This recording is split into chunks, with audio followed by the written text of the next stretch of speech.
Olá pessoal, tudo bem? Eu sou o professor Leandro Cordioli.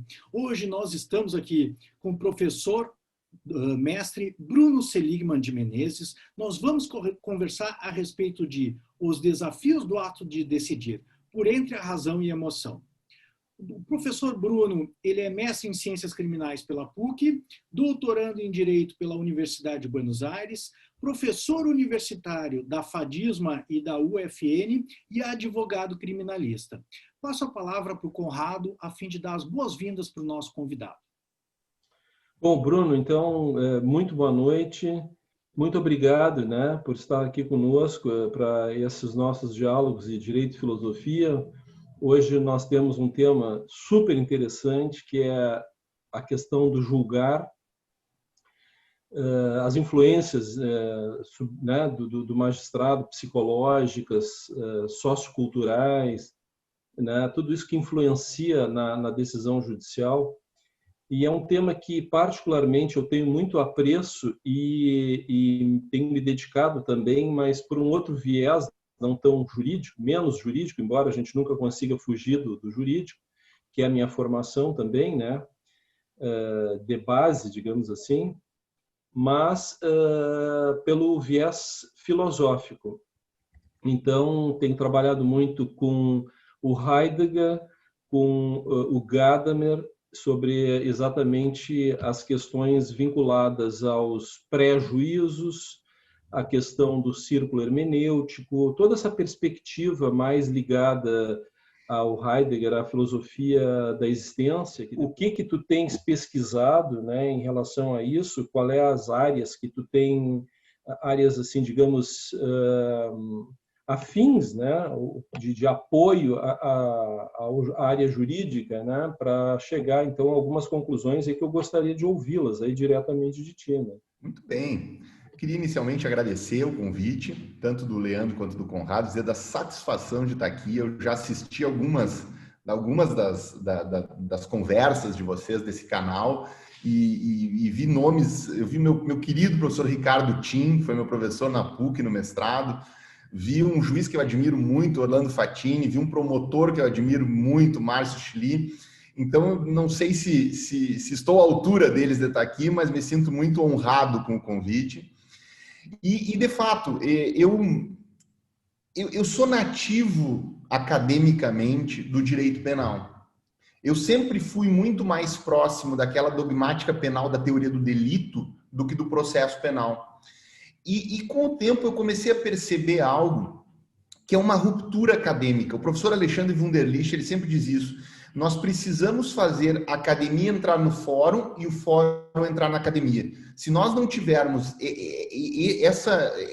esses dois locais de produção de conhecimentos amalgamados entre si, nós vamos ficar fazendo discursos para iniciados, cada um no seu ambiente adequado. Provavelmente o primeiro autor que eu me encantei para refletir sobre isso foi um livro que é um best-seller, que é o livro Rápido e Devagar, do Daniel Kahneman, que foi Prêmio Nobel de Economia em 2002. E nesse livro, Daniel Kahneman, ele diz que o nosso processo de tomada de decisão, e não é decisão judicial, é o processo de tomada de decisão humana, nós temos dois sistemas. Nós temos um sistema rápido, que são decisões intuitivas e superficiais, e um sistema lento para decisões mais aprofundadas, mais impactantes na vida do sujeito. E ele dá nesse livro um exemplo que eu acho simplesmente fantástico, que é uma experiência que aconteceu numa universidade israelense com 8 juízes que apreciavam exclusivamente pedidos de concessão de livramento condicional. Houve um monitoramento dessas decisões, foram cerca de 1000 decisões, e os juízes precisavam marcar o dia e a hora que essas decisões eram dadas, e depois foram tabuladas essas decisões. E o que se percebeu é que, no início da manhã, cerca de 66% das decisões eram concessivas de livramento condicional. E esse percentual caía a quase zero perto do meio-dia. No início da tarde, essas decisões voltavam àquele patamar do início da manhã e voltavam a cair a quase zero para o final da tarde. Independentemente do juiz, isso acontecia. Oscilava um pouco para mais, um pouco para menos, mas mantinha mais ou menos esse padrão. Quais são as conclusões dele? Ele faz duas conclusões que, ao meu ver, elas até se complementam. Numa delas, ele diz que isso está relacionado a um cansaço mental. A pessoa começa amanhã bastante alerta, bastante atenta a tudo, e começa a cansar, e começa a perder a paciência em ler com tanta atenção. A outra hipótese, isso estaria relacionado à glicose no sangue. Ele vem bem alimentado, ao longo da manhã vai havendo a queima dessa glicose, transformando em energia, e ele vai ficando fraco, o que se aproxima à primeira hipótese. E com isso ele conclui que a pessoa cansada, ela está menos disposta a mudar o status quo que é entregue a ela. Ou seja, se o sujeito veio preso, é mais fácil a ele, cansado, manter o sujeito preso do que construir uma argumentação para dizer que ele não precisa mais ficar preso e ele pode ser solto. Muito bem. Isso me encanta numa perspectiva, porque começa a ver que o ato de decidir é um ato um pouco mais complexo, mas me inquieta também, me perturba, porque eu fico pensando assim, e se eu fosse o último processo da manhã ou o primeiro processo da tarde? Se esse juiz que julgaria o meu processo como o último da pilha da manhã, ele precisa sair mais cedo, e o meu processo, que é o último da pilha da manhã, se torna o primeiro da pilha da tarde, ou o juiz sobra um pouco de tempo da manhã, o meu processo seria o primeiro da pilha da manhã, o primeiro da pilha da tarde, e se torna o último da pilha da manhã. Ou seja, o futuro, a sorte do caso, e naquele caso um caso penal, mas nós podemos aqui projetar para qualquer outra situação, ele está dependendo de variáveis que são incontroláveis. A gente não tem como manter um controle sobre. Ou seja, a própria fisiologia do juiz pode determinar, em certa medida, a sorte do processo. Então, isso para mim foi algo... Eu tenho esse livro sempre como... Não é um grande livro que a gente volta tantas e tantas vezes, mas eu tenho ele como um ponto de partida dessa inquietação de sair daquela visão limitada ao direito do ato de decidir e pensar como uma situação mais complexa e sistêmica. E a partir daí eu digo, bom, como é que eu vou compreender essas complexidades? A psicanálise talvez seja um bom ponto de partida para compreender isso, porque nós vamos ter também elementos, não só elementos aqui fisiológicos, mas nós vamos ter elementos inconscientes aqui. E aí eu me apego àquela talvez não é bem uma metáfora, mas uma construção do Freud, que são as feridas narcísicas da humanidade, né? O Freud diz assim, a humanidade, ela padece de 3 grandes feridas narcísicas. Ela tem a primeira ferida narcísica quando Copérnico diz que a Terra não está mais no centro do universo, a Terra está girando em torno do Sol, os homens não são o centro do mundo. Bom, isso era um impacto bastante grande para aquela sociedade antropocêntrica, né? Uma segunda ferida narcísica vem com Darwin, quando Darwin diz que o homem é uma evolução dos primatas, uma evolução de várias espécies. Ou seja, aquela ideia da igreja de que o homem foi feito à imagem e semelhança de Deus, ela cai por terra. Ou seja, o homem é uma evolução. E a última, e aí me parece até que Freud manda a modéstia um pouco às favas, e diz assim, a terceira ferida narcísica é ele mesmo, Freud, quem traz, que diz assim, nós achamos que a razão comanda tudo. A razão, ela é uma embalagem, quem comanda tudo é a emoção, quem comanda tudo é o nosso inconsciente. Ou seja, o homem achava que ele estava no centro do universo, que ele havia sido feito à imagem e semelhança de Deus e que com a razão ele comandaria a vida dele. E tudo isso desmorona. Só que, apesar de tudo isso, que nós estamos vindo de uma evolução bastante significativa para compreender tudo isso, o nosso direito, ele parece que passa ao largo de tudo isso. Ele não leva em consideração todas as evoluções da ciência, e em especial com relação à mente humana, E ele diz que não, que o juiz ele vai conseguir julgar com imparcialidade se ele não for amigo ou inimigo, se ele não for credor ou devedor, se ele não tiver algum interesse qualquer na causa, se ele não tiver sido já advogado, promotor ou delegado ou testemunha no processo. Muito bem, eu tenho certeza que um juiz que foi advogado no processo, ele não tem condições de julgar. Mas me parece que essas causas que nós chamamos de impedimentos e suspeições, elas são causas muito mais que servem para dar uma legitimidade para a decisão judicial do que efetivamente para proteger a decisão judicial. Ou seja, é como eu dizer assim, fiquem tranquilos, esse juiz não vai julgar a causa porque ele é parente da parte. Ou seja, eu não estou considerando que até esse juiz pode ser imparcial. Eu estou fazendo com que não levantem suspeitas, não levantem dúvidas sobre a idoneidade dessa decisão. Agora, como é que nós efetivamente estamos trabalhando para garantir uma decisão concretamente imparcial? Por quê? Porque nós temos outros elementos. Nós temos inúmeros elementos. E eu acho que aí começa essa inquietação, começa essa investigação em cima da decisão. Eu gostaria de fazer uma pergunta inicial, assim, né? Eu achei bem interessante esse ponto que tu apresenta, né? E a minha divergência aqui, tem uma divergência parcial e tem uma curiosidade. A divergência que eu tenho parcial é, primeiro, me parece que a lei já entende que o ser humano pode falhar especificamente nessas situações em que haja interesses comprometidos. E ela tenta já remediar, porque esse é mais evidente.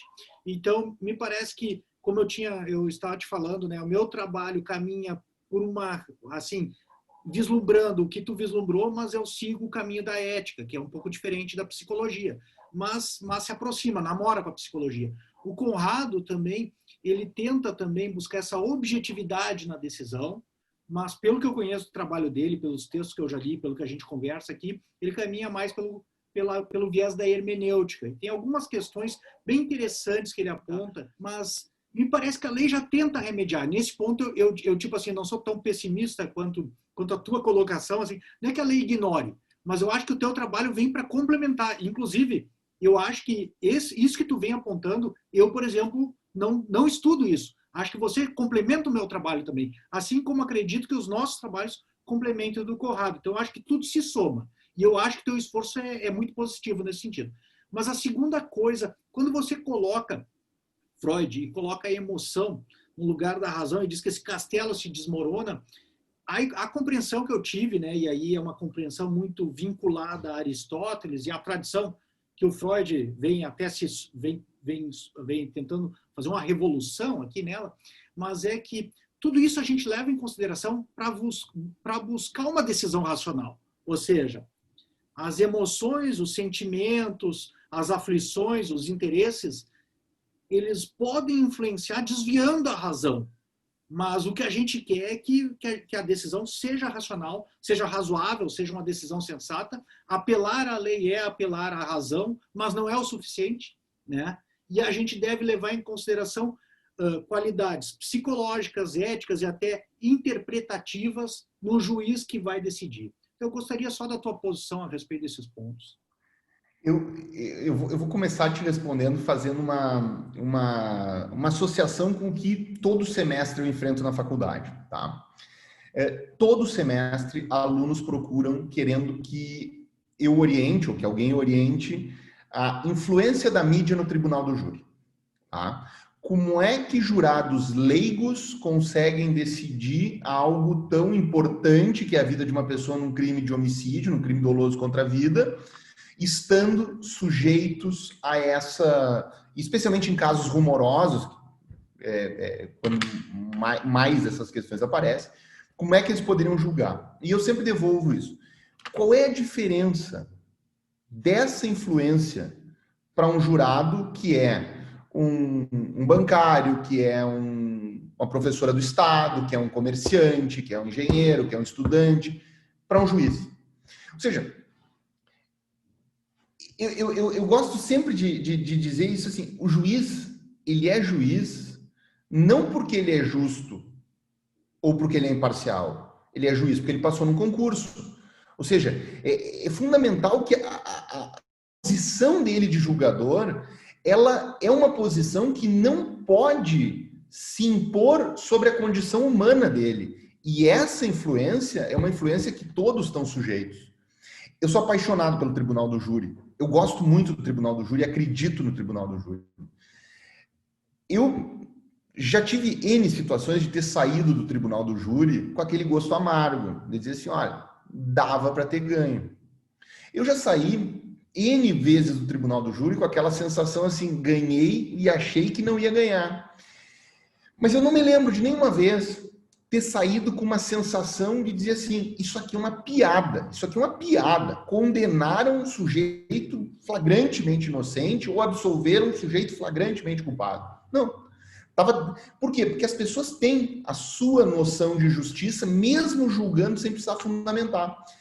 Então, assim, eu acredito que o juiz, ele tem algo em seu favor que muitas vezes pode esconder essa influência, que é a técnica, Ou seja, o juiz, ele pode... Eu sempre gosto de pegar exemplos assim mais caricatos, porque eles ficam mais fáceis de a gente ver.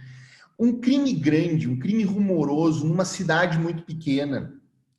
O juiz sabe que aquele réu ali, ele vai ser julgado e provavelmente ele vai ser condenado, mas que, olha, talvez não tenha razão para mantê-lo preso preventivamente. Mas a pressão que ele vai receber na academia, no supermercado, que a mulher dele vai receber no trabalho, que o filho dele vai receber na escola, talvez ele pense assim, olha, entre eu preservar esse sujeito que está preso e me preservar e preservar minha família, talvez eu me preserve.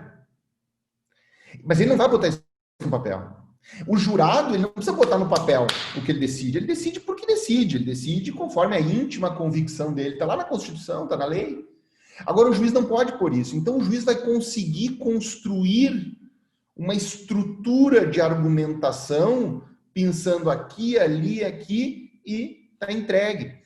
Então, eu acho que nessa discussão que a gente tem, de um lado, a psicanálise, a gente pode avançar para a neurociência, a gente não pode descuidar também da sociologia. Porque essa transformação que o Brasil, em especial, passa nos últimos anos, é uma transformação em que nós demos início a uma luta contra a corrupção, assumidamente, não há ninguém no Brasil que se diga minimamente contrário, nós podemos ter ressalvas a como isso está sendo feito. Nós vivemos um momento de uma violência urbana muito acentuada, que todo mundo tem medo de sair à noite, está todo mundo se trancando em condomínios, está fazendo as suas compras em shopping para não precisar ficar na rua, para não precisar estacionar um carro numa rua. Isso começa a gerar uma pressão também sobre quem vai nos julgar. E aí nós começamos a ter ali, e isso no dia a dia da prática, a gente vê muitas vezes isso. É o juiz novo, o juiz que recém entrou, ele está vestindo uma camiseta que talvez não devesse ser a dele. Ele está vestindo uma camisa que talvez devesse ser a camisa do promotor, talvez devesse ser a camisa do delegado, ou talvez devesse ser a camisa do próprio legislador. E aí ele começa a adequar aquela realidade que ele vem com ela forjada, e aí nós podemos ainda ir mais além, que é discutir quem é que no Brasil ocupa as faculdades de direito, quem é que no Brasil ocupa os cargos públicos, ou seja, de onde vêm essas pessoas, e aí eu não estou falando especificamente do juiz, eu estou falando do juiz, do promotor, do delegado, do defensor público, do advogado, ou seja, quantos que atuam nesse sistema todo vêm de classes mais baixas, são negros, são pardos, são indígenas. Ou seja, nós temos um sistema de justiça que é feito por brancos para, e os dados mostram, negros, pardos e pobres miseráveis. Ou seja, nós temos uma questão aqui que ela é complexa. Ou seja, A pessoa que está operando o sistema em todas as suas frentes não é a pessoa que está, no mais das vezes, ocupando aquela cadeira. E aí nós temos uma situação de oposição, muitas vezes. Ou seja, o juiz, o promotor, o advogado, o defensor, eles estão ali apontando para um traficante que vive lá na vila, que talvez nenhum deles tenha um dia posto os pés na vila, mas eles não estão julgando só o fato que está ali em jogo, eles estão julgando aquela campanha que é feita na televisão contra o tráfico de drogas, ele está julgando a possibilidade de esse traficante se solto vir entregar uma droga para o filho de um deles. Nós temos essa movimentação social nos últimos anos no Brasil, e isso gera uma certa militância ali. Então, eu acho que é muito complexo. Como eu disse quando nós conversávamos em off, é muito fácil fazer diagnóstico. Talvez esses diagnósticos que eu esteja fazendo, vocês concordem, uma ressalva aqui, uma ressalva ali. O problema passa para a pergunta seguinte: o que fazer? Não sei o que fazer. Eu tenho certeza que não tem uma solução simples, não é uma solução que nós vamos alterar um artigo de lei que vai resolver. Nós precisamos trabalhar em N perspectivas, para que esse sistema ele consiga ser um pouco mais dinâmico quanto a isso. Não, eu achei muito interessante, Bruno, a tua colocação, todas elas, realmente, assim, eu vou começar pela aquela questão do aspecto biológico, das influências biológicas, né? Quer dizer, a questão digamos, a própria necessidade biológica de alimentação, enfim, questão da glicemia, né? Todas as influências, né, físico-químicas, digamos assim, né, biológicas, que de repente podem influenciar a questão do cansaço, do estresse, tudo isso, né?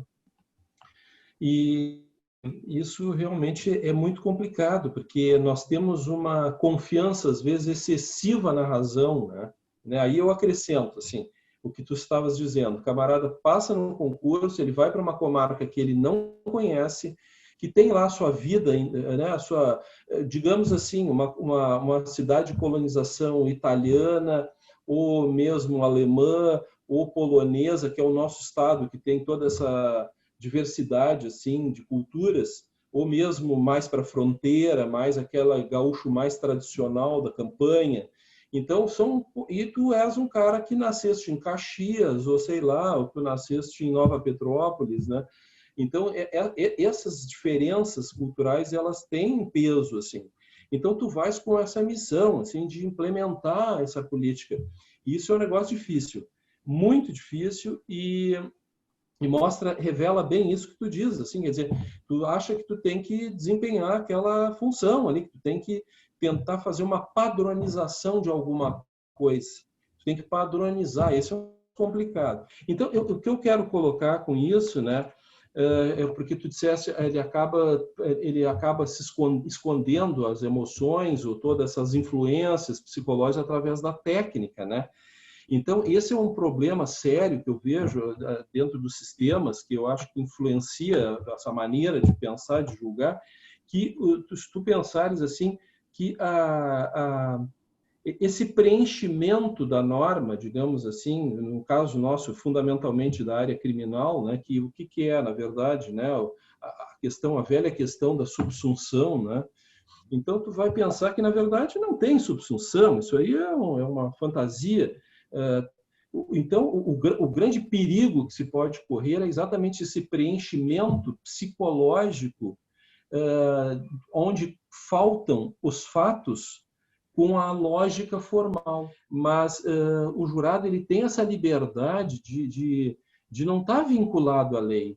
Ele não tem essa vinculação, né? É claro que o direito norte-americano, né, especialmente lá nos Estados Unidos, que trabalha muito assim com aquelas exclusionary rules, né? Quer dizer, as regras exclusionárias. Quer dizer, tu vai conduzindo, né? Excluindo, mas mesmo assim é uma liberdade muito grande de percepção, de decisão e tudo.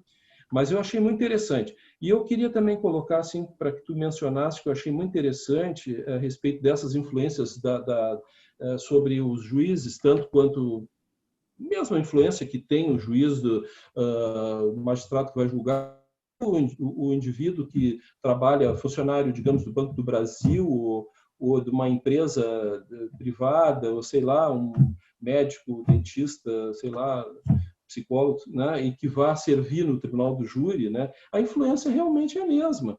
Não existe uma preparação para o magistrado nessa área. O magistrado é treinado tecnicamente, né? E o que eu ia falar a respeito dessa influência é que, por exemplo, na Alemanha, o princípio da proporcionalidade ele funciona para a imprensa também. Aqui nós temos exemplos vários, né? Nós tivemos, por exemplo, o caso Bernardo, não houve um desaforamento, inclusive, se não me falha a memória, né? Então, assim, é complicado tu reverter às vezes, né? Porque a mídia, obviamente, ela é formadora de opinião, e não só opinião política, ela é opinião social, opinião de moda, opinião de alimentação, de costumes e de decisões também sobre a vida da sociedade, né? Então, é muito complicado isso, né? Isso é muito importante para os juízes, né? Eu acho que os juízes tinham que ter uma formação mais, digamos assim, as faculdades hoje menos ainda do que antigamente, porque até essas áreas como a filosofia estão perdendo espaço para transformar em verdadeiras, digamos assim, antessalas profissionais. E isso é um negócio que há uma certa perda assim, muito grande, né? Por exemplo, eu vejo assim, a formação que eu tive jurídica, nós líamos as obras, a doutrina. Hoje os concursos são manuais. Tu pega assim, os concursos, tu vais, por exemplo, em qualquer livraria hoje em Porto Alegre, eu não sei, em Santa Maria deve ser a mesma coisa, é difícil, tu tem que ir para a internet se tu quer coisas diferentes, né? Porque nas livrarias hoje que tu tem são aqueles resumos, né? Imensos das provas da OAB, a prova de não sei o quê, do concurso para delegado, para juiz federal, juiz estadual, promotor. Isso eu acho que houve uma perda muito grande, né, de conhecimento. Assim, me parece que assim, o problema, o sintoma, a doença, eu acho que nós três concordamos, né? Mas como é que você, né, que há uma questão de influências no julgamento, na decisão de um juiz, que extrapolam a questão do direito. Como é que você consegue, como é que você remedia isso dentro dos teus estudos, né? Qual é o aporte que os teus estudos, em termos de neurociência, aportam para o direito processual penal e para a decisão judicial? Bom, eu acho que, num primeiro momento, nós só conseguimos avançar a partir do momento em que nós não negamos essa influência toda e a entendemos como inerente ao ser humano, né? Então, não adianta a gente simplesmente apontá-la como um defeito da decisão, porque ela nunca vai... E aqui, feitas essas considerações que vocês trazem, a tendência é que isso se torne cada vez mais presente ainda. Há alguns anos, quando eu estou no meio, digamos, jurídico, há pouco mais de 20 anos, os juízes eram tradicionalmente pessoas muito mais reservadas na sua comunidade. Era uma tradição, o juiz é aquela pessoa que não tinha muitos amigos, que tinha pouco. Hoje, e eu não vejo isso como um problema, eu vejo isso como algo saudável. O juiz é uma peça dentro da estrutura social, para além daquilo que ele faz dentro do fórum. Ou seja, ele tem posicionamento político, ele tem participação na vida social de forma determinante. Não é problema. Aliás, é mais transparente, porque ele também tinha antes, só que ele acabava escondendo. Nós precisamos pensar como que nós vamos resolver esse problema. E eu acho que a forma de resolver, como nós já concluímos há pouco, ela é extremamente complexa, mas o Conrado aponta uma questão aqui que eu acho importante, até me ocorreu aqui. Quem atua na psicologia clínica, quem atua na psiquiatria, esses profissionais, eles fazem acompanhamento psicológico, psiquiátrico a vida inteira, que é para poder lidar com todas essas questões que são trazidas diariamente a eles. Nós podemos pensar também em o juiz ter um acompanhamento, não precisa ser um acompanhamento psicológico, um acompanhamento psiquiátrico, mas precisa ser uma formação continuada, estimulada pelos próprios tribunais, mas não basta. Mas não basta. Nós precisamos ter lá no ensino jurídico uma formação menos tecnicista e mais humanista. Ou seja, em vez de eu fazer uma excursão com a turma, aqui em Santa Maria é muito comum isso, é uma excursão de alunos para conhecer o tribunal. Muito bem, chega lá no tribunal, vai lá no último andar, conhece o auditório, conhece o pleno e tal. Por que a gente não conhece a nossa realidade? Por que a gente não faz uma atividade extensionista numa vila aqui da comunidade para saber qual é a realidade? Esse é o reflexo do que se faz no direito hoje.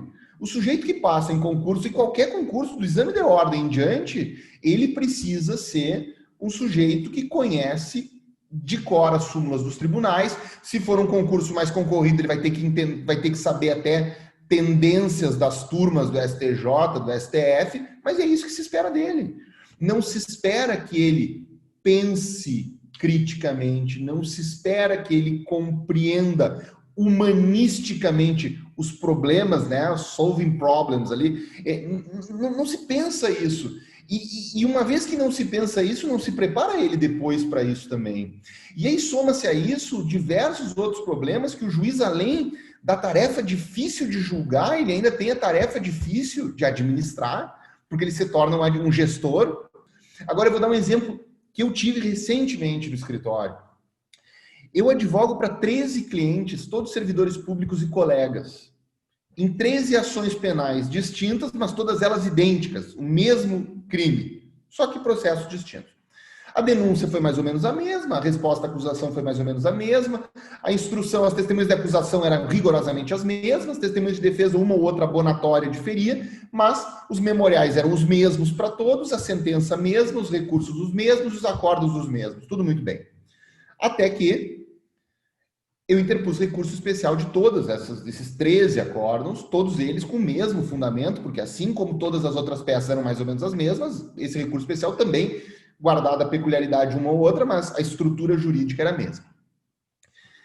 E tem uma diferença aqui, porque enquanto as ações penais tramitavam, elas tramitavam com juízes diferentes, os recursos de apelação tramitavam com relatores diferentes, em câmaras, era federal, em turmas diferentes, mas a admissibilidade do recurso é o mesmo desembargador.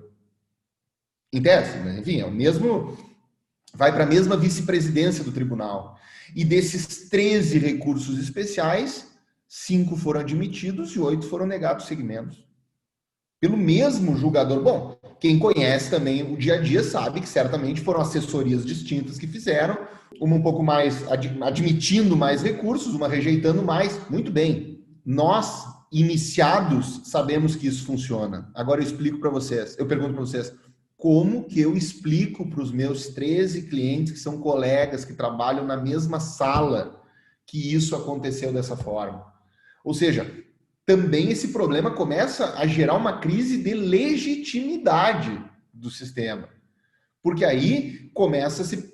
ele fez isso porque ele era tal coisa, ele fez isso porque ele era amigo de não sei quem, ele fez isso porque ele frequentava... Não, fez isso porque é assim, essa dinâmica é assim, a gente sabe que é assim, mas ela não gera esses problemas.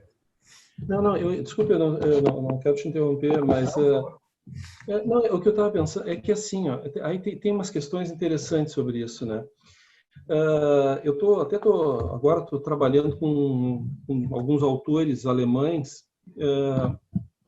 Um deles é um sociólogo filósofo, que é o Hartmut Rosa, e o outro ele é um psicanalista filósofo também, que é o Thomas Fuchs. E o Fuchs dá mais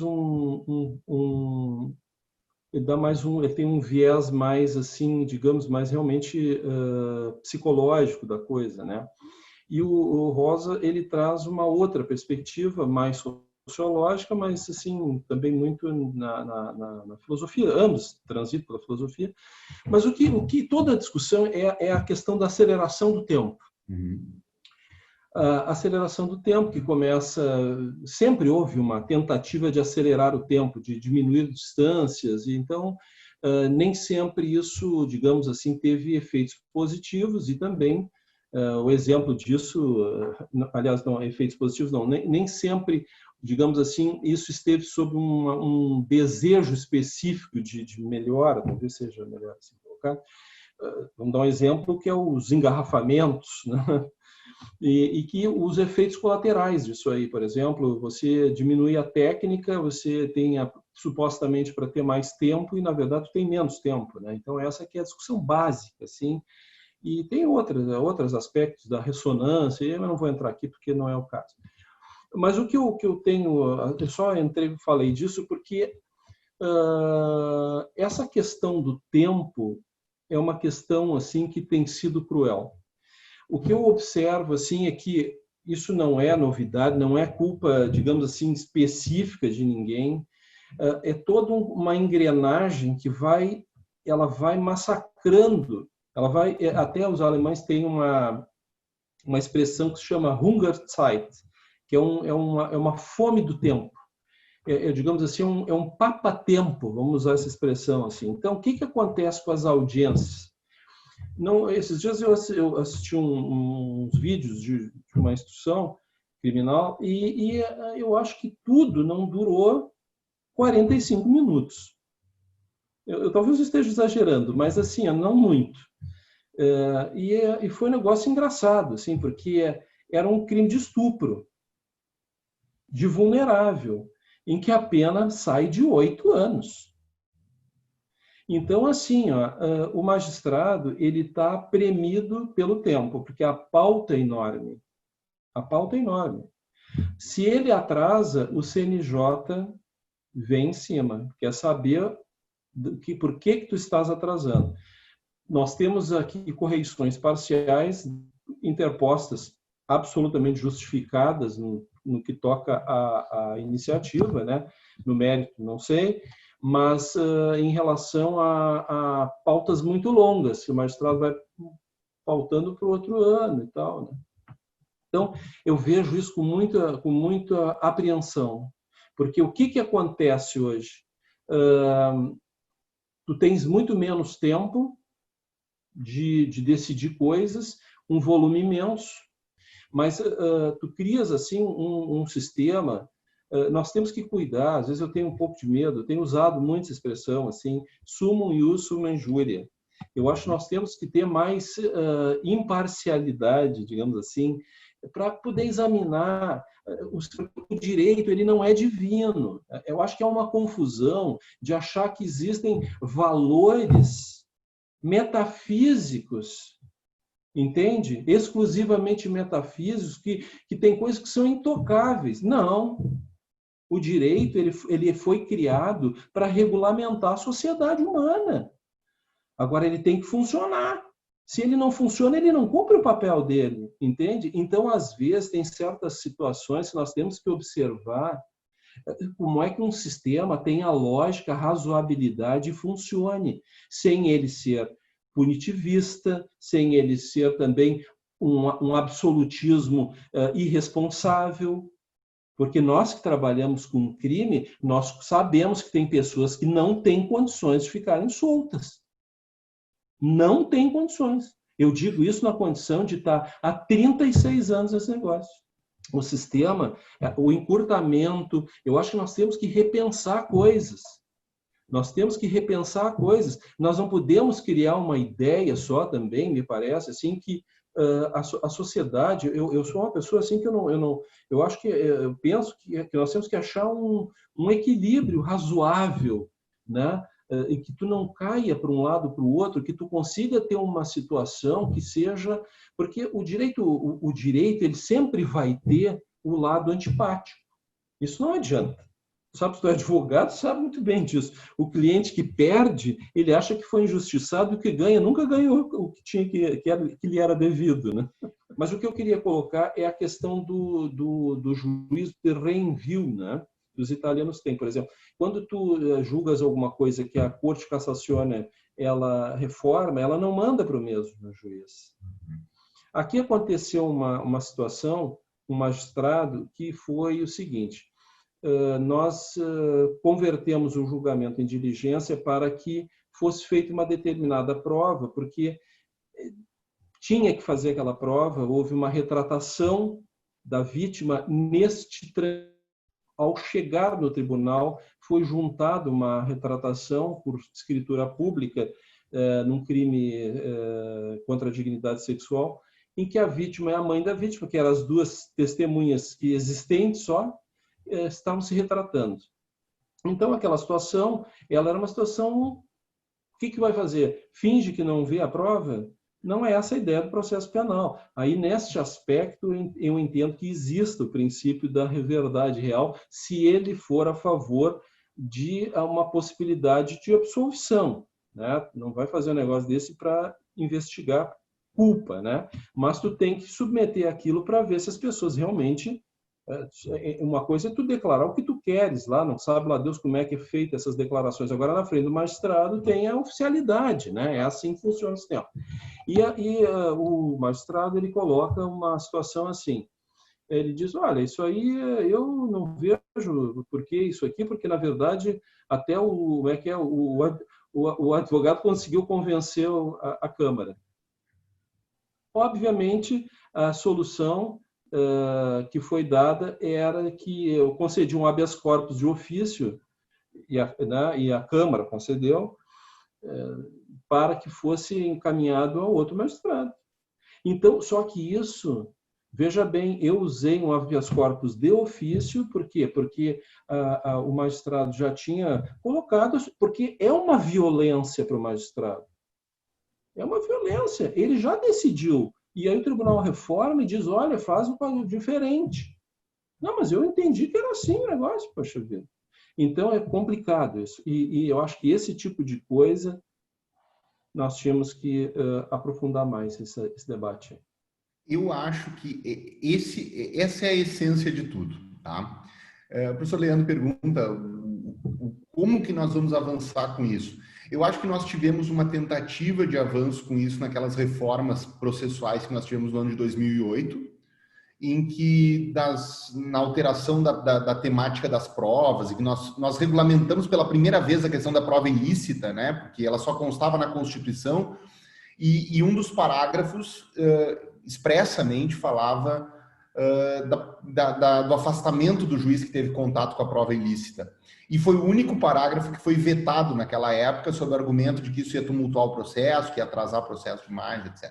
Agora nós chegamos nisso, com a Lei 13.964, e nós temos essa questão ainda suspensa por conta do Supremo Tribunal Federal, mas nós tivemos esse avanço agora. Eu acho que esse avanço, ele sinaliza com um reconhecimento dessa contaminação subjetiva. Quer dizer, eu não posso escutar uma interceptação telefônica não autorizada e ainda assim eu julgar.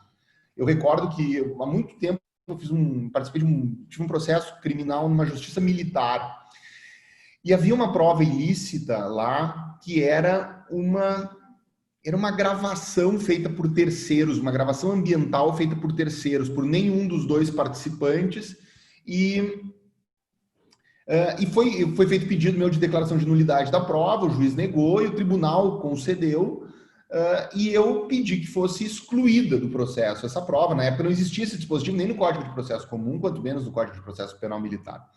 E o juiz negou, e o juiz disse assim, todos os julgamentos lá são na forma de tribunal do júri, a gente brinca, né? Todos são essencialmente orais, e o juiz disse assim, já estou avisando que não vou levar em consideração essa prova. E aí na fundamentação dele ele bota, não estou considerando a prova considerada ilícita, mas... Ou seja, como é que a gente sabe que esse argumento não foi o determinante para utilizar a prova? Então, eu acho que o afastamento do juiz que tem contato com a prova ilícita é um começo necessário, que talvez hoje nós estejamos mais preparados. Processo eletrônico sendo implementado, quer dizer, tem uma facilidade maior. Hoje, eu acredito e talvez até espere que esses sistemas pelos quais nós estamos conversando aqui, Santa Maria, Porto Alegre, eles se mantenham quando passar a pandemia nas audiências, porque está dando muito certo. As cartas precatórias de inquirição de testemunha acabaram. Hoje é tudo videoconferência. Ou seja, essas distâncias elas estão sendo encurtadas. Então, eu acredito que aqui seja um bom começo. Como que nós podemos trabalhar a questão da imparcialidade? Bom, eu tenho ainda uma hipótese que estou tentando demonstrá-la nesse rumo final da tese, é que nós precisamos nos dedicar mais à análise da imparcialidade da decisão do que na análise da imparcialidade do juiz. A imparcialidade do juiz é importante, sem sombra de dúvidas que é, mas ela não basta. Nós precisamos ver efetivamente a análise da imparcialidade da decisão. Como que nós vamos ver isso? Bom, isso vai ser difícil, mas certamente vai ser por meio da análise do discurso contido naquela decisão. Ou seja, eu tive duas experiências que eu discuti imparcialidade do juiz para além do 252 e do 254. Numa delas, era um recebimento de denúncia, era uma decisão posterior à resposta à acusação de um crime de sonegação fiscal, em que a magistrada fez quase que uma sentença, chamando a empresa sonegadora fez isso e isso, a culpabilidade dos diretores está demonstrada pelos... Opa, só um pouquinho. Culpabilidade demonstrada é uma análise que você faz numa sentença, depois de uma instrução, não depois de uma resposta à acusação. Né? O que se pode analisar ali é prova de materialidade, indício suficiente de autoria e existência ou não de causas que autorizam a absolvição sumária naquele momento. Ou seja, o discurso contido ali evidenciava já uma tomada de posição muito mais avançada do que o momento processual autorizaria. Eu entrei com uma exceção de suspeição ali naquele momento, e o que o tribunal disse? Não há base legal para esse pedido, porque não estão presentes nenhuma das hipóteses de suspeição. Ponto. O acaso fez com que essa magistrada não fosse a magistrada que instruiu o processo e que sentenciou, então essa discussão acabou morrendo ali mesmo, não foi adiante. Mas eu tive uma outra questão, que era uma questão mais nítida ainda. Hoje, em Santa Maria, tem uma vara federal que tem competência exclusivamente criminal, e não era assim até poucos anos. Ela tinham duas varas que tinham competência criminal e civil, em sentido amplo. E nós tivemos um caso de um cliente que respondia a uma ação de improbidade administrativa e a uma ação penal pelo mesmo fato. E fez o acaso que a ação de improbidade administrativa tramitasse de forma muito mais rápida, e quando o processo criminal estava no início ainda, já havia sido sentenciada a ação de improbidade administrativa pelo mesmo magistrado. Pelo mesmo magistrado. E é o mesmo fato. E eram as mesmas provas. E os tribunais dizem de forma adequada e em sua imensa maioria sobre a independência das instâncias. O mesmo fato pode dar desdobramento em duas instâncias, só que nós temos a independência de instâncias em que eu posso ser condenado por improbidade e não ser condenado por crime, mas é o mesmo juiz. Ele está começando a instrução do processo já com a culpa do cliente verificada pelo menos no juízo de improbidade administrativa. E aí nós suscitamos ali uma exceção de suspeição e o tribunal disse que não tem base legal para esse pedido, porque não é nenhum dos incisos ali do artigo que lista as hipóteses de suspeição. Ou seja, nós temos um engessamento dessas hipóteses para questões que hoje elas são quase caricatas. Pergunto ao Conrado quantas vezes viu algum recurso que tratasse de uma suspeição por amizade íntima ou inimizade, ou um impedimento por parente. Deve ter sido pouquíssimos, porque essas situações o próprio juiz já se declara suspeito quando tem uma amizade íntima ou uma inimizade capital ou um parentesco qualquer. Ou seja, hoje são hipóteses quase que caricatas. Mas nós temos outras tantas hipóteses que não são, como esse caso da improbidade administrativa, que é um caso muito claro. Então, eu entendo que o que vai ser determinante, como é quando um desembargador analisa o mérito da decisão, nas hipóteses em que essa decisão for cassada, tem que ser determinado que outro juiz prolate essa decisão. Eu acho que nós temos que entender que não pode um juiz ser o dono do processo. E eu falo aqui de uma forma metafórica. Aconteceu que em Santa Maria nós tivemos uma discussão que eu recordo ter levado isso ao CNJ. Um caso extremamente grande aqui em Santa Maria, um caso de repercussão nacional na Justiça Federal, envolvendo a administração pública. Num determinado momento, a juíza que havia instruído o processo inteiro é removida para uma outra subseção judiciária. mas ela é removida e o tribunal assegura a ela a exclusividade da jurisdição até sentenciar o processo. Então ela estava em outra cidade e ela tinha só esse processo para sentenciar.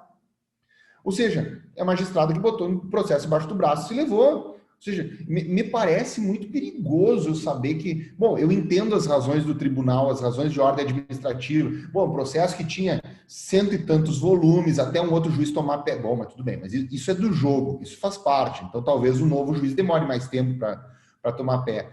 Nós entramos no CNJ discutindo isso, dizendo que essa decisão administrativa do tribunal de fazer isso, ela violava todos os princípios básicos, principalmente o princípio do juiz natural, que o processo não estava vinculado a uma vara, mas estava vinculado a um juiz. E aí, mais uma vez, pede informação daqui e dali, a decisão foi revogada e o CNJ acabou não tendo que decidir. Mas o que acontece, e aí eu sei que nós já estamos avançados aqui, eu chego a um ponto que eu me recordo de um grande advogado, um advogado que todo mundo que conhece sabe que é uma pessoa extremamente capacitada e cordial, Dr. Alberto Zacarias Toron, criminalista de São Paulo. No julgamento do caso Mensalão, ele discute uma posição pública que o ministro Joaquim Barbosa havia dado para um veículo de imprensa, e ele diz assim: eu estou suscitando aqui uma exceção de suspeição de Vossa Excelência.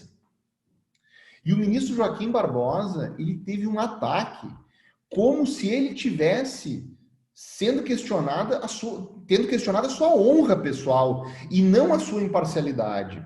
Então, me parece que quando a gente vincula de forma tão íntima a imparcialidade à pessoa do juiz, por vezes isso passa a ser compreendido como se eu estou discutindo se aquele juiz é honesto ou não. E não é essa a questão. Não é essa a questão. O Tribunal Europeu dos Direitos Humanos, ele tem 2 ou 3 casos que são paradigmáticos nessa matéria. É o caso Piersac versus Bélgica, é o caso De Kuber versus Bélgica, e eu não me recordo do terceiro. Coincidentemente, é a Bélgica nos 3 pontos. E um deles, um juiz havia determinado algumas medidas cautelares, apreensão, uma prisão preventiva, alguma coisa assim, e o mesmo juiz foi sentenciar. E a defesa sustentou que esse juiz não poderia sentenciar porque esse juiz havia formado um juízo, ainda que superficial, mas a respeito de uma culpabilidade inicial ali, pelo menos para avaliar prova de materialidade, indício de autoria, e ele estaria comprometido. Em todas as instâncias belgas ele perdeu, até que o Tribunal Europeu entendeu que sim, que a justiça, e aí ele consagra a teoria da aparência da justiça. A justiça não basta ser justa, tem que parecer justa. É a regra da mulher de César. Né? Vejam, isso é do início dos anos 80. Isso está fazendo quase 40 anos essa decisão, e aqui no Brasil nós estamos chegando recém agora na figura do juiz de garantias. E sabe-se lá se vamos chegar, porque essa questão está suspensa pelo Supremo Tribunal Federal. A questão é, vai onerar, vai atrasar? Vai. Mas a questão primordial não é essa. A questão primordial é, esse custo deve ser suportado pelo Estado ou pelo cidadão que está sendo processado? Quer dizer, é melhor nós onerarmos em custos, em tempo, o Estado e garantir um juízo mais imparcial ao cidadão, ou é melhor tornarmos mais enxuto o processo, mais célere, mesmo que isso seja às custas de um juízo, eu não vou dizer parcial, porque agora nessa dinâmica que a gente associa muito a figura do juiz, pode parecer que eu estou sendo leviano, não, a um juiz menos imparcial. Bom, eu acho que essa que é a grande questão. Eu acho que nós precisamos dar um passo além, construir medidas para proteger a imparcialidade, mas sobretudo quando identificarmos que essa imparcialidade se tornou vulnerável, nós precisamos tirar esse juiz dali e botar outro juiz que possa julgar. Esse, pelo menos, nesse momento da minha pesquisa, é onde eu consigo chegar com propostas um pouco mais concretas. Perfeito, achei excelente. E só ainda não fica claro para mim, quando o senhor fala em emoção e razão, se o problema é com a racionalidade, porque vocês estavam há pouco desconstruindo a racionalidade, né? Mas me parece que é mais um conceito de imparcialidade, no sentido que o que se busca é imparcialidade, inclusive do juiz, em relação a essas emoções que podem desviar ele do que de fato é a justiça. e o senhor procura expedientes para garantir essa imparcialidade. Seria esse o ponto? Sem sombra de dúvida, sem sombra de dúvida. O que me parece é que o nosso sistema ele está construído em cima de uma racionalidade que ela não se sustenta sozinha. Eu dou um exemplo assim, na primeira aula de processo, não precisa ser nem processo penal, qualquer processo, teoria geral do processo, vai chegar o professor lá e vai dizer assim, nós temos dois princípios, nós temos o princípio da neutralidade e o princípio da imparcialidade. O juiz tem que ser imparcial, mas os juízes não conseguirão ser neutros. Bom, muito bem. Essa é uma separação artificial criada por uma racionalidade que não quis compreender a emoção no processo de tomar. Talvez não quis ou não conseguiu, naquele determinado momento, compreender a influência da emoção no processo de tomada de decisão. Por quê? Porque o juiz não é neutro, por quê? Porque ele pode ser de esquerda ou pode ser de direita, ele pode ser religioso ou pode ser ateu, sim. Só que esses elementos, esses fenômenos, essas circunstâncias, elas vão ser determinantes no processo de tomada de decisão dele. É evidente que um juiz muito mais religioso vai ter uma posição sobre o aborto, por exemplo, muito diferente de um juiz ateu. De um juiz... Eu recordo, eu gosto sempre de dar esse exemplo em sala de aula. Quando as primeiras invasões do movimento Sem Terra começaram aqui no Rio Grande do Sul, final dos anos 90, acho que era o governo Brito, se eu não me engano, duas fazendas de Passo Fundo foram invadidas, mais ou menos na mesma semana. E os proprietários ingressaram com ações de reintegração de posse, e eu vou dar os números das varas aleatórias aqui. A ação A caiu na primeira vara civil e a ação B caiu na segunda vara civil. Muito bem. O que aconteceu? Aconteceu que o juiz da primeira vara disse assim, a propriedade é um direito constitucional que não pode ser esbulhada, a posse não pode ser esbulhada, assim, determina a reintegração de posse. O juiz da segunda vara disse o quê? Que a propriedade é um direito constitucional, mas a função social da propriedade também o é, enquanto não for demonstrada a função social dessa propriedade, eu não determino a reintegração de posse, porque são duas decisões que estão acertadas, elas têm fundamentos jurídicos coerentes que nós podemos até divergir de uma e concordar mais com outra, mas elas são decisões que elas estão sustentadas em fundamentos jurídicos válidos, em premissas jurídicas válidas. Agora, não é a imparcialidade que está determinando isso. O que está determinando isso é a neutralidade que a gente fala tanto lá naqueles manuais de teoria geral do processo. É certo que um juiz que tomou uma decisão, ele tem uma inclinação muito mais para um lado e o outro tem uma inclinação política muito mais para o outro, social muito mais para o outro, e isso determinou o seu processo de tomada de decisão. Então, eu acredito que a questão da emoção, quando eu aponto ali, é no sentido de nós compreendermos que nós não podemos fechar a porta para a emoção. Ao longo de todos esses anos de construção do direito, nós tentamos fechar a porta. Nós tentamos, a neutralidade está aqui, imparcialidade está aqui. Não, elas estão juntas, elas estão juntas. As minhas experiências de vida, a minha formação política, a minha formação religiosa, a minha formação ética, elas vão ser determinantes no meu processo de tomada de decisão. Então eu tenho que abrir a porta e convidar a emoção para entrar, mas eu tenho que criar mecanismos para trabalhar com essa decisão já, não uma decisão tão pura sob o ponto de vista jurídico, porque nenhuma vai ser. Agora, eu preciso entender que essa decisão ela vai ter uma formação jurídica aqui, uma bagagem jurídica, mas vai ter uma formação pessoal, e essa formação pessoal ela é as experiências da pessoa, mas ela também é os medos, ela também é as angústias, ela também é os preconceitos que a pessoa carrega consigo. Então, essa conjugação de elementos vai entregar uma decisão judicial. E essa decisão ela vai estar sujeita a inúmeros recursos, a inúmeras decisões. Bom, nós precisamos entender que um juiz mais de direita tem uma decisão tão válida quanto um juiz mais de esquerda. Um juiz mais religioso tem uma decisão tão válida quanto um juiz ateu. Sim, desde que respeitado um limite. Esse limite é o quê? Direitos fundamentais, a Constituição como um todo. Então, se nós colocarmos esse limite aqui e as decisões todas ficarem dentro desse limite, elas são válidas. Agora, se alguma delas der um deslize para fora disso, seja violando uma ampla defesa, seja violando um contraditório, seja admitindo uma prova ilícita, enfim, seja admitindo uma responsabilidade penal subjetiva só pela condição da pessoa, bom, aqui nós passamos a ter um problema. E essa decisão se ela for cassada por alguma razão, esse juiz tem que estar fora. E quando eu falo cassada, estou falando de uma sentença, mas nós podemos ter uma decisão incidental ao processo, que tem uma correição parcial sobre a decisão de um juiz, um habeas corpus sobre a decisão do juiz, que se esse habeas corpus for concedido para retirar uma prova do processo, por exemplo, esse juiz continua competente para julgar a causa. Não, aqui nós vamos ter que mexer nisso. Nós vamos ter que dizer, ó, camarada, não é contra ti, mas tu formou, tu derrapou aqui para um lado que tu não vai poder julgar esse processo. Sai fora, entra outro. Beleza. Nós estamos legitimando o sistema como um todo. Uhum.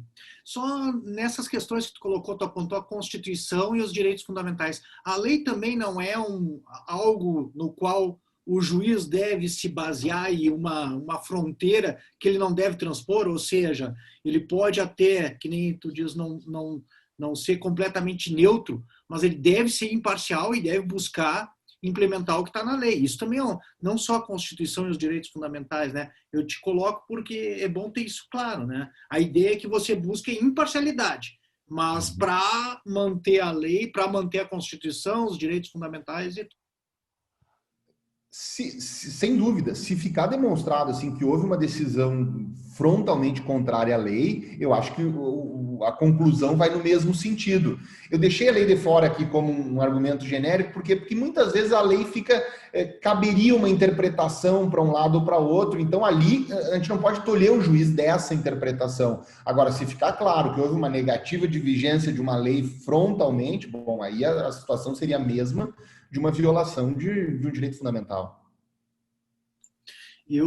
Pessoal, a gente vai no adiantado da hora, que nem eu já tinha avisado, né? Então, abriria a oportunidade para o Conrado fazer uma última consideração e uma colocação para o nosso convidado. Achei interessantíssimo o nosso bate-papo e depois abriria a oportunidade também para o Dr. Bruno fazer aí abrir a oportunidade para ele fazer uma fala final. Mas, Conrado, você teria mais alguma questão para colocar? Não, eu só ia colocar a respeito dessas influências interessante esse tema, porque eu não me lembro exatamente que ano, mas no realismo norte-americano, Jeremy Frank já trabalhava com esse aspecto, quando começou nos Estados Unidos essa discussão forte a respeito das influências da psicanálise, mesmo Freud, né? Principalmente Freud na mente do julgador, né? Mas a perspectiva que eu coloco sempre é no plano hermenêutico, né? É exatamente isso que o Bruno estava colocando, que tu nasces aí entra para a filosofia da linguagem já, né? Porque assim, tu nasces numa família e tu nasce sem linguagem, tu não tem linguagem, e ali tu vai aprendendo, e através dessa linguagem é que tu absorve uma série de valores, o teu em alemão se diz o Umwelt, né? Quer dizer, o mundo ao redor, tu vai recebendo, tu não tem assim um valor digamos, pré-constituído, e isso vai formando isso é fundamentalmente Heidegger, né? Mas eu acho que essa questão é muito importante como o Bruno tinha colocado, de se ter consciência disso aí.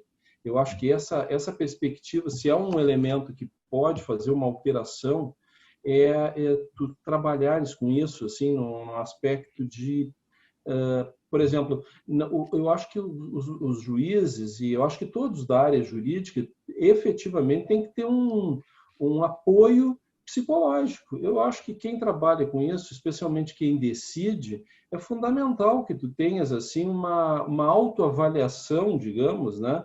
E hoje os instrumentos que tu tem aí de psicanálise são muito desenvolvidos e muito eficazes, né? E as pessoas têm que se conscientizar, entender que tu não é o centro do universo, né? Eu acho que esse é um negócio importante. E eu acho que também, assim, eu também nunca entro muito nessa questão, porque ela é fundamental, assim, já parto praticamente como de uma premissa, né, de que, evidentemente, que o aspecto funcional ele é a base de tudo. Agora, nós também temos que ver que, exatamente como eu falei, alguns elementos, alguns institutos, eles também são passíveis de interpretação ou mesmo de mudanças, né? Então, Se não acontece que o que tenho observado aqui no Brasil, principalmente, que há uma certa engessamento, às vezes, do parlamento, e o Congresso, houve até recentemente o ministro Fux, acho que hoje, ontem, sei lá, ele se manifestou no sentido da politização, a judicialização da política, porque o Congresso não atua como parlamento, tá? E isso entra em várias questões, né? Entra em 500 coisas aí que eu acho que não é. Acho que a Constituição, sou totalmente contra uma Assembleia Constituinte. Eu acho que isso não é o momento, não há necessidade. Eu acho que nós temos que aprimorar o que nós temos. Agora, tem que haver um compromisso maior também de atuação. Eu sempre coloco o seguinte: na Alemanha, vou dar um exemplo muito típico, 2 exemplos até, um na área do direito de família e o outro na área do processo penal. Na área de família era o seguinte: havia na Alemanha uma grande discussão sobre as parcerias homossexuais, que era uma grande discussão que tinha na Alemanha. E aí aquilo foi discussão de questões patrimoniais e tudo, e chegou um ponto que os tribunais, eles não têm essa coisa de ficar eternamente produzindo decisões substitutivas de lei. Então eles mandaram para o parlamento, e em 6 meses veio uma lei que hoje já não sei, ela está em vigor, mas depois já veio o casamento, tudo, né, entre pessoas do mesmo sexo, mas em 6 meses eles fizeram a lei. Então, talvez, não sei se 6 ou 9 meses, mas assim, em menos de um ano estava pronta a lei. Então, esse é um caso. O outro caso foi a questão dos acordos, né, que em alemão se chama Verständigung. Eles começaram a fazer essa prática dos acordos, né, que é mais ou menos a plea bargain, né, que eles começaram a fazer lá na Alemanha, embora com um formato até o nosso é mais parecido com um deles, agora pela lei do pacote anti-crime, mas eles então também, inicialmente, eram feitos nas comarcas de entrância inferiores, né, não os tribunais superiores, e quando começou a cair no Bundesgerichtshof, que é o tribunal, o STJ deles, mal comparando, e aí eles também viram que aquilo ali não tinha volta, foi para o parlamento, e o parlamento em seguida também fez a lei, e isso virou texto do Strafprozessordnung, né, que é o Código de Processo Penal alemão. E aqui no Brasil tem esse problema, né? As coisas ficam patinando e a sociedade ela precisa de respostas. Então, tu acaba caindo numa coisa indesejável, que é o judiciário, que não é um poder, o Fux mesmo, o ministro Fux colocou muito bem, que não é atividade, o primeiro, digamos assim, órgão da democracia é um parlamento. Então, ele tem que resolver com agilidade, escutar a sociedade, né? E o judiciário não pode tomar essa dianteira. Mas, enfim, eu queria só colocar isso, né? A questão hermenêutica e das influências que nós temos. E eu acho que era isso. E agradecer ao Dr. Bruno por nos ter concedido aí essa conversa tão bacana, enriquecedora. Quero parabenizar ele pelo trabalho que ele vem executando, também como profissional e como acadêmico, e espero que a gente consiga aí num breve tempo também voltar aqui a conversar, porque nós temos aqui assunto aí para a noite toda aí, ficar aqui na nossa entrevista, na nossa conversa, nossos diálogos. Doutor Bruno, uma palavra final aí para o pessoal que está nos assistindo. Muito bem. Eu queria agradecer imensamente o convite. Foram momentos de muita troca prazerosa. Eu me senti muito bem acolhido e saio...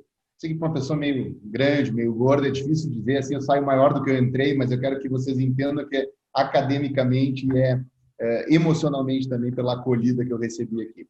Quero dizer que falar desse tema é um tema que me agrada muito, e falar para o professor Leandro conheci hoje, já tinha visto nos vídeos, mas conversamos hoje, e dizer que o Dr. Conrado é uma pessoa que eu tenho uma admiração muito grande.